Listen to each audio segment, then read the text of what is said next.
Last topic के अंदर हमने एंजियोस्पर्म प्लांट के अंदर फ्लावर स्ट्रक्चर के बारे में बताया था।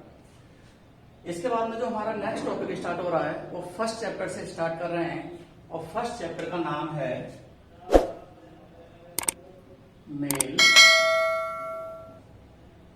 Reproductive organ.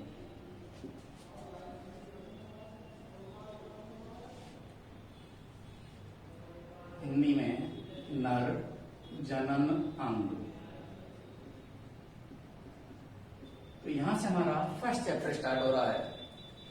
फ्लावर की स्ट्रक्चर के अंदर हमने आपके लिए 4 पार्ट बताए थे कि फ्लावर के अंदर जो सबसे बाहरी भाग होता है, आउटर पार्ट जो होता है वो कैलिक्स होता है, उसके अंदर की तरफ कोरोला होगा, उसके अंदर की तरफ एंडोसियम और सबसे अंदर की तरफ गाइनोसियम होगा।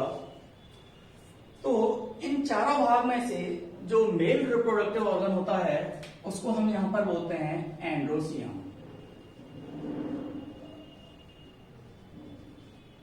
या इसको हिंदी में पुमंग नाम देते हैं। और ये जो एंड्रोसियम होता है ये एक ग्रुप को दिखाता है, एक समूह को दिखाता है। और इस समूह की जो यूनिट होती है या एंड्रोसियम की जो यूनिट होती है उसके लिए हम यहाँ पे नाम दे रहे हैं स्टेमेन, या हिंदी में इसको हम पुंकेसर कहते हैं। तो जो नर जननांग एंडोसियम है ये ग्रुप के रूप में प्रेजेंट रहेगा और इस ग्रुप की यूनिट को हम क्या नाम दे रहे हैं, स्टेमेन या पुंकेसर कह रहे हैं।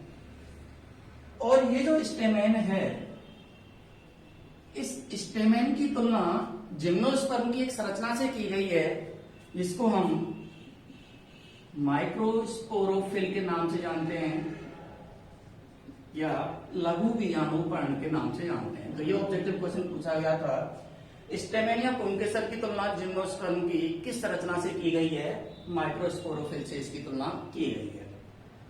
इसके बाद में अगर हम स्टेमेन की स्ट्रक्चर को देखते हैं तो स्टेमेन की स्ट्रक्चर के अंदर हमें 3 पार्ट दिखाई देते हैं। इन 3 भागों में से जो सबसे पहला भाग होता है उसको हम नाम देते हैं एंथर, या हिंदी में इसको हम परागकोश कहते हैं। दूसरा जो भाग होता है उसको हम कनेक्टिव कहते हैं या योजी। तीसरा जो भाग होता है उसको हम फिलामेंट कहते हैं, या इसको हिंदी में पुतंतु नाम दिया गया, या इसके लिए हम स्टॉक शब्द का भी यूज कर सकते हैं जिसको हम ब्रंथ बोलते हैं। तो किसी भी स्टेमेन या पुंकेसर की संरचना के अंदर हमें 3 भाग दिखाई देंगे। एक तो होगा एंथर, सबसे ऊपर की तरफ होगा, बीच वाला भाग कनेक्टिव होगा, तीसरा वाला भाग फिलामेंट होगा। एंथर और फिलामेंट को कनेक्ट करने वाली जो संरचना होती है उसको हम कनेक्टिव के नाम से जानते हैं। अगर इसका डायग्राम देखा जाए स्टेमेन का तो इस प्रकार से इसका डायग्राम हमें दिखाई देता है।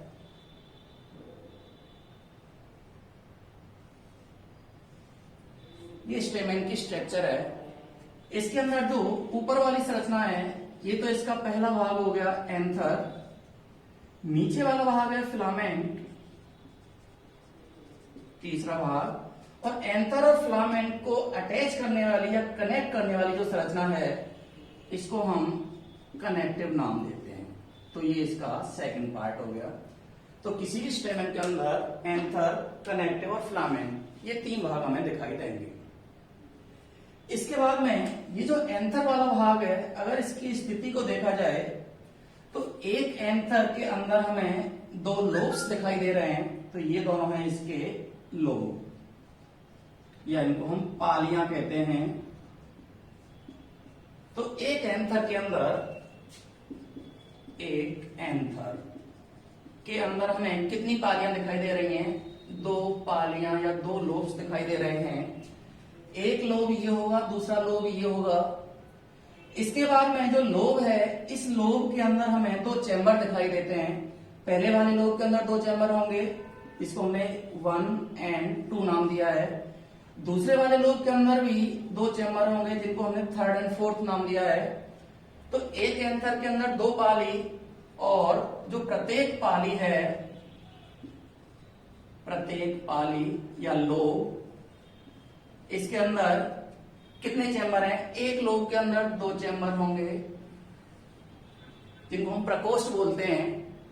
तो जब एक पाली के अंदर 2 चेम्बर हैं तो एक एंथर के अंदर टोटल कितने चेम्बर हो गए? 4 चेम्बर हो गए। तो एक एंथर 2 पालियों से मिलकर के बना हुआ है और प्रत्येक पाली के अंदर 2 चेम्बर, तो एक एंथर के अंदर टोटल कितने चेम्बर हो जाएंगे? 4 चेम्बर हो जाएंगे। अगर इन चारों चेम्बर को या इस स्ट्रक्चर को हम अगर बीच में से ट्रांसवर्स सेक्शन काटें इसका और अगर इसका डायग्राम देखें तो इस प्रकार की स्ट्रक्चर हमें दिखाई देती है।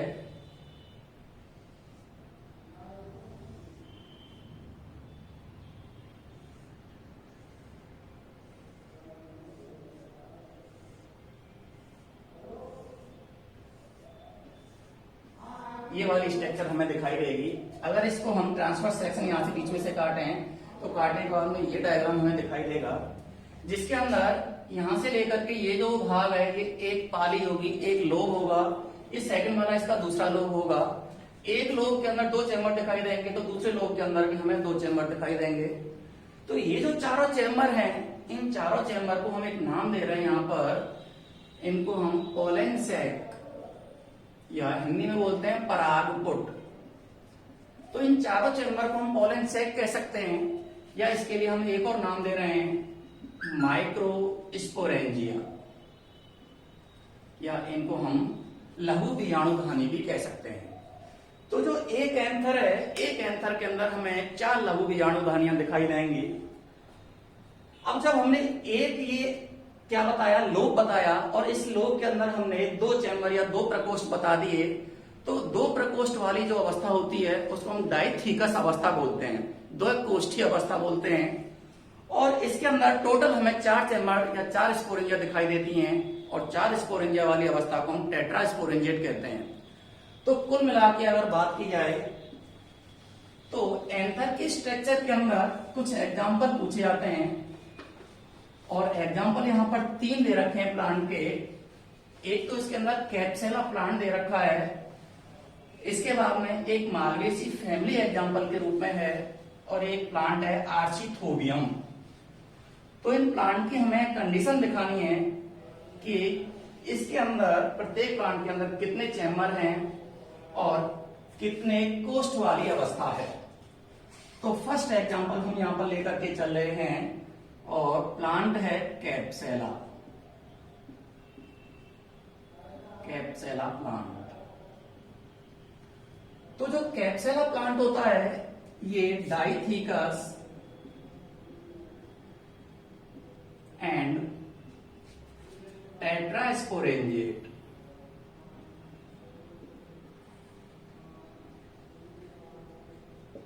डाइथीकस क्यों कहा गया है? क्योंकि इसके अंदर एक जो लोब है उसके अंदर 2 चैम्बर हैं, तो ये डाइथीकस वाली अवस्था होगी, और टोटल 4 स्पोरेंजिया दिखाई दे रही हैं, तो ये टेट्रास्पोरेंजिएट कंडीशन कहलाती है। तो जो कैप्सेला प्लांट है वो डाइथीकस एंड टेट्रास्पोरेंजिएट कंडीशन में पाया जाएगा।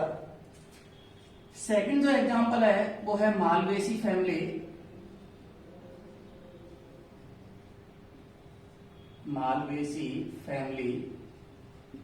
और इस मालवेसी फैमिली के अंदर अब इसका हमें जस्ट हाफ करके चलना है, आधा करके चलना है। यहां पर डाइथीकस अवस्था है तो यहां पर आ जाएगी मोनोथीकस। जब डाइथीकस अवस्था थी तो 4 स्पोरेंजिया बन रही थी, जब मोनोथीकस अवस्था होगी तो कितनी स्पोरेंजिया बनेंगी इसके अंदर? 2 स्पोरेंजिया, और 2 स्पोरेंजिया को हम बोलते हैं बाइस्पोरेंजिएट।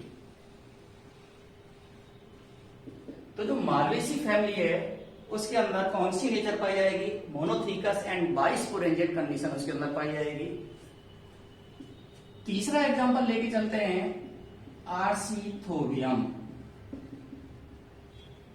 ये जो आर्चिथोबियम प्लांट होता है, क्योंकि शुरू में डाइथीकस अवस्था थी, मोनोथीकस अवस्था ही, एक चैम्बर वाली अवस्था, इसके बाद में एक से नीचे कोई चैम्बर नहीं होता है, तो इसके अंदर हम थीकस वाली अवस्था तो नहीं बताएंगे। यहाँ पर टेट्रास्पोरेंजिएट कंडीशन थी, जिससे कम होकर के बाइस्पोरेंजिएट कंडीशन आई, और बाई से कम होकर के कौन सी कंडीशन आएगी? मोनोस्पोरेंजिएट।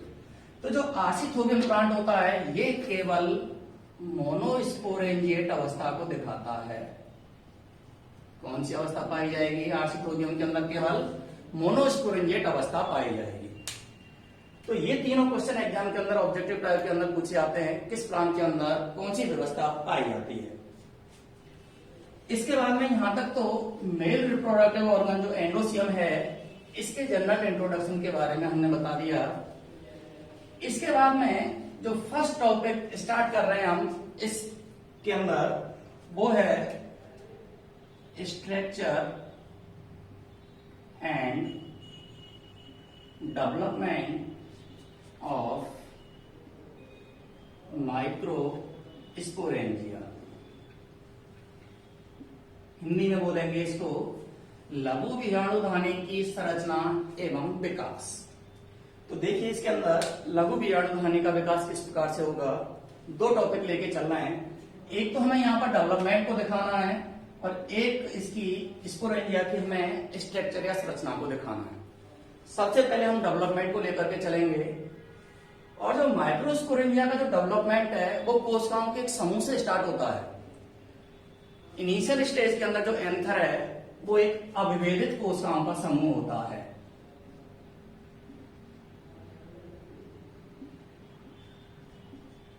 अविभेदित कोशिकाओं का समूह। तो प्रारंभिक अवस्था में जो एंथर है वो अविभेदित कोशिकाओं का समूह है। इंग्लिश में बोलते हैं इसको ग्रुप ऑफ अनडिफरेंशिएटेड सेल्स। तो प्रारंभिक अवस्था में एंथर अविभेदित कोशिकाओं का समूह है और इस समूह की जो सबसे बाहर वाली बाउंड्री है या जो लेयर है वो एपिडर्मिस के रूप में कार्य करेगी। तो अविभेदित कोशिकाओं के समूह की सबसे बाहर की लेयर हो जाएगी एपिडर्मिस और इस एपिडर्मिस के नीचे की जो कोशिकाएं हैं इनको हम हाइपोडर्मिस नाम देंगे। तो सबसे बाहर तो हो गया एपिडर्मिस और इसके नीचे की कोशिकाओं को क्या कह रहे हैं हम, हाइपोडर्मिस। अब इन हाइपोडर्मिस की कोशिकाओं में से कुछ जो हाइपोडर्मिस की सेल्स हैं वो वर्टिकल अरेंज हो जाएंगी। वर्टिकल अरेंज का मतलब है सीधी खड़ी व्यवस्थित हो जाएंगी जिससे इसका आकार बड़ा हो जाएगा। तो इन वर्टिकल अरेंज्ड सेल्स को हम यहां पर नाम दे रहे हैं आर्कीस्पोरियल सेल। तो जो हाइपोडर्मिस की वर्टिकल अरेंज सेल हैं वो आर्कीस्पोरियल सेल के रूप में कार्य करेंगी और इन आर्कीस्पोरियल सेल्स में यहां पर हम एक डिवीजन करा रहे हैं, पेरिक्लिनल डिवीजन, परनतिक विभाजन। क्योंकि हम दो प्रकार के डिवीजन पढ़ते हैं, एक पेरिक्लिनल डिवीजन, एक एंटीक्लिनल डिवीजन। एक परनतिक विभाजन, एक होता है अपनतिक विभाजन। जब भी पेरिक्लिनल डिवीजन होगा तो उससे हमें नंबर ऑफ सेल्स बढ़ाना है, कोशिकाओं की संख्या बढ़ानी है। और जब भी एंटीक्लिनल डिवीजन होगा उससे हमें नंबर ऑफ लेयर्स बढ़ानी है, परतों की संख्या बढ़ानी है। तो जब भी पेरिक्लिनल डिवीजन आएगा हमेशा सेल्स को बढ़ाना है हमें। तो आर्कीस्पोरियल सेल्स के अंदर जैसे ही पेरिक्लिनल डिवीजन हुआ तो इससे दो सेल्स बनी। सबसे बाहर वाली जो सेल होगी वो प्राइमरी पैराइटल सेल के रूप में कार्य करेगी या इसको हम प्राथमिक भित्ति कोशिका भी कहते हैं। तो सबसे बाहर की तरफ प्राइमरी पैराइटल सेल होगी और अंदर की तरफ होगी प्राइमरी स्पोरोजीनस सेल या इसको हिंदी में प्राथमिक बीजाणुजन कोशिका के नाम से भी हम इसको जानते हैं। अब ये जो प्राइमरी पैराइटल सेल है इसके अंदर हम डिवीजन करा रहे हैं पेरिक्लिनल एंड एंटीक्लिनल, दोनों प्रकार के डिवीजन करा दिए। परनतिक विभाजन भी करा दिया और अपनतिक विभाजन भी करा दिया। इस विभाजन के कारण इसमें 3 से 5 परतों का निर्माण हुआ। या तो 3 भी हो सकती हैं या 5 भी हो सकते हैं, डिपेंड करेगा प्लांट के ऊपर। नॉर्मली 5 सेल्स का इससे फॉर्मेशन होता है। अब ये जो 5 परतें बन रही हैं, इन 5 परतों में से जो सबसे ऊपर वाली परत है तो सबसे ऊपर वाली, लेकिन बनेगी किसके नीचे, एपिडर्मिस के नीचे। तो जो सबसे पहली परत बनेगी उसको हम नाम दे रहे हैं एंडोथीसियम। एक लेयर बनेगी इसकी, एपिडर्मिस के नीचे बनेगी। इसके बाद में एंडोथीसियम के नीचे 3 परतें बनेंगी और ये परतें होंगी मिडिल लेयर की, मध्य परत की। यहाँ पे 3 परतों का निर्माण होगा और सबसे अंतिम जो परत बनेगी उसको हम नाम दे रहे हैं टेपिटम, जो कि सिंगल लेयर की होगी। तो टोटल जो 5 लेयर बनाई हैं उनमें एपिडर्मिस के नीचे सबसे पहले एंडोथीसियम की लेयर होगी, उसके बाद में 3 लेयर हमें बनानी है मिडिल लेयर की और लास्ट लेयर बनानी है हमें टेपिटम की। यहां तक की जो स्ट्रक्चर है ये तो इसके डेवलपमेंट को दिखाएगा। कहां से स्टार्ट करना है हमें? अविभेदित कोशिकाओं के समूह से। इसके बाद में यहां तक की जो स्ट्रक्चर है वो तो इसके डेवलपमेंट की आ गई। अब ये जो हमने वर्णन किया है इसको अगर हम डायग्राम के रूप में दिखाना चाहें तो किस प्रकार से इसके डायग्राम बनेंगे, तो एक एक पॉइंट हमें यहां पर याद रखना है, उसी हिसाब से हमारे डायग्राम भी बनाने हैं।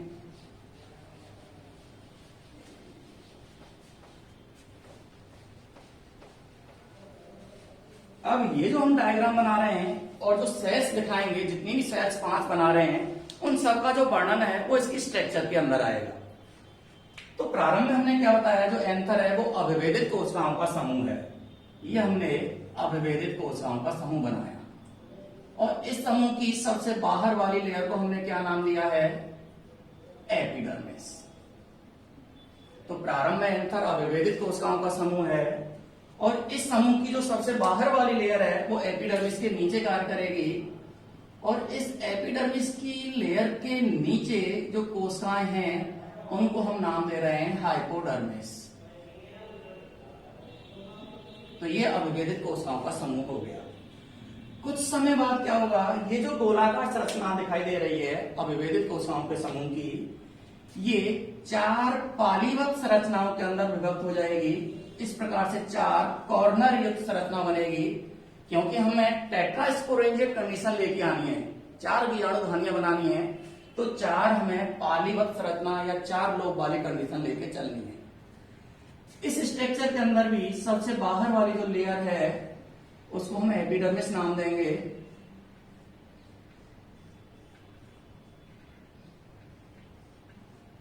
तो ये तो सबसे बाहर की तरफ होगी एपिडर्मिस की लेयर और इसके नीचे जो हाइपोडर्मिस की लेयर है, इन हाइपोडर्मिस की सेल्स में से कुछ जो सेल्स हैं वो वर्टिकल अरेंज हो जाएंगी और अरेंज होकर के आर्किस्पोरियल सेल के रूप में कार्य करेंगी। तो 4 कॉर्नर पर हमें आर्किस्पोरियल सेल दिखानी है, तो ये आर्किस्पोरियल सेल हो गई।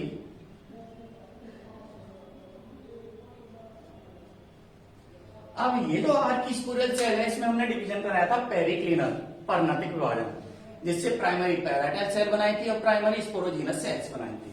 अब इसके अंदर डिवीजन कराना है।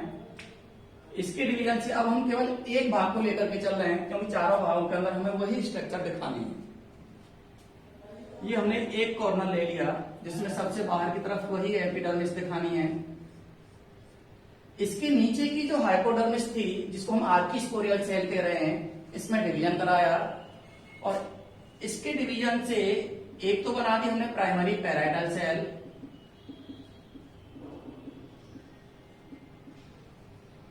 और एक बना दी हमने प्राइमरी स्पोरोजीनस सेल।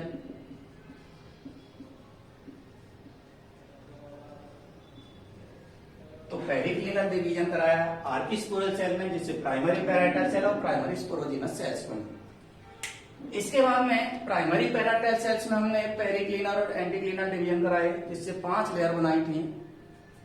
ये जो सेल्स हैं ये हम आगे के टॉपिक में पढ़ेंगे, माइक्रोस्पोरोजेनेसिस। जब हम लघु बीजाणु बनाएंगे वहां पर इसका फंक्शन आएगा। स्ट्रक्चर के अंदर केवल हमें यहीं तक चलना है। तो इसके बाद के डिवीजन के अंदर जो डायग्राम है उसमें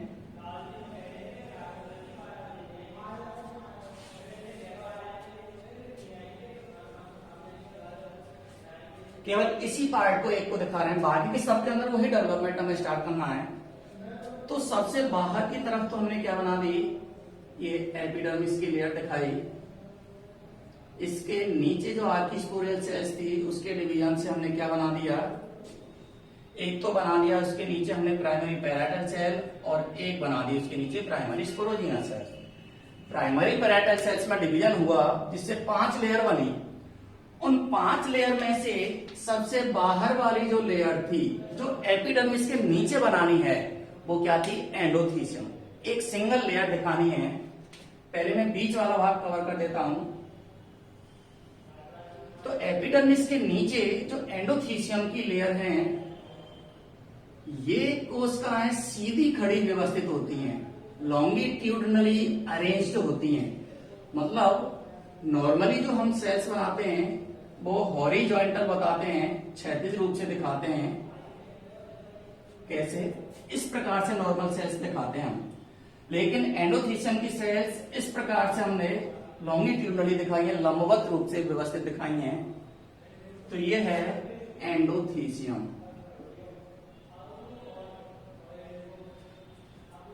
यहीं पर हम इन सेल्स का वर्णन भी बता रहे हैं।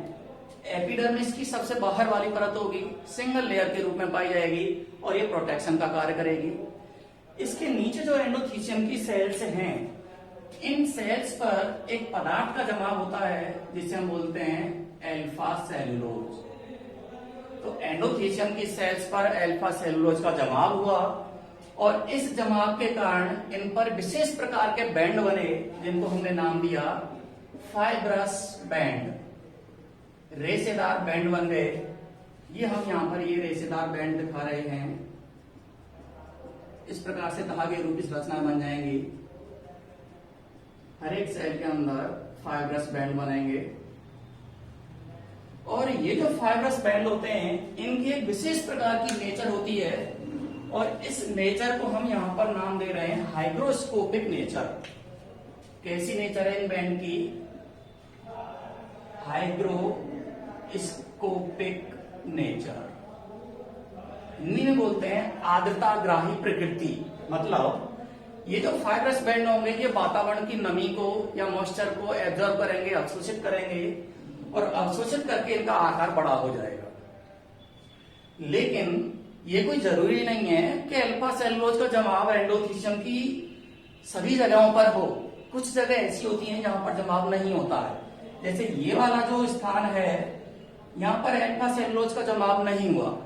जब यहाँ पर जमाव नहीं हुआ है तो फाइब्रस बैंड भी नहीं बनेंगे और जब फाइब्रस बैंड नहीं बनेंगे तो ये वातावरण की नमी को भी अवशोषित नहीं करेंगे और जब नमी अवशोषित नहीं होगी तो इनके साइज में भी कोई चेंजमेंट नहीं आएगा। इनका साइज बढ़ेगा लेकिन इसका साइज नहीं बढ़ेगा। तो जो जगह अपने आकार को नहीं बढ़ाएगी, वहीं से जो लघु बीजाणुधानी या जो माइक्रोस्पोरेंजिया है वो फट जाएगी और इसमें जो बने हुए माइक्रोस्पोर है वो इसी स्थान से बाहर जाएंगे। तो माइक्रोस्पोरेंजिया का वह स्थान जहां पर अल्फा सेलुलोज का जमाव नहीं हुआ है, उसको हम नाम देते हैं स्टोमियम। और ये जो स्टोमियम स्थान है, ये माइक्रोस्पोर के बाहर निकलने में मदद प्रदान करेगा। तो ये हमारी सेकंड लेयर एंडोथीसियम हो गई। इसके बाद में हमें लेयर बनानी है मिडिल लेयर। 3 परतें दिखानी है हमें। ये पहली परत दिखाई, ये सेकंड लेयर और ये इसकी थर्ड लेयर। तो ये हो गई मिडिल लेयर। मध्य परत दिखा दी जो कि 3 परतों से बनी हुई है। ये जो मिडिल लेयर होती है, ये शॉर्ट लिव्ड होती है, अल्पजीवी होती है। अल्पजीवी से मतलब जितनी जल्दी इसका निर्माण होगा उतनी जल्दी ये नष्ट भी हो जाएंगी। लेकिन एक विशेषता है इसकी, इनके अंदर खाद्य पदार्थों का स्टोरेज होता है, संचय होता है। लेकिन जब ये कोशिकाएं नष्ट होंगी उससे पहले इनके खाद्य पदार्थ को इससे नीचे वाली जो परत है वो एब्जॉर्ब कर लेगी और नीचे वाली परत को हम नाम दे रहे हैं टेपिटम।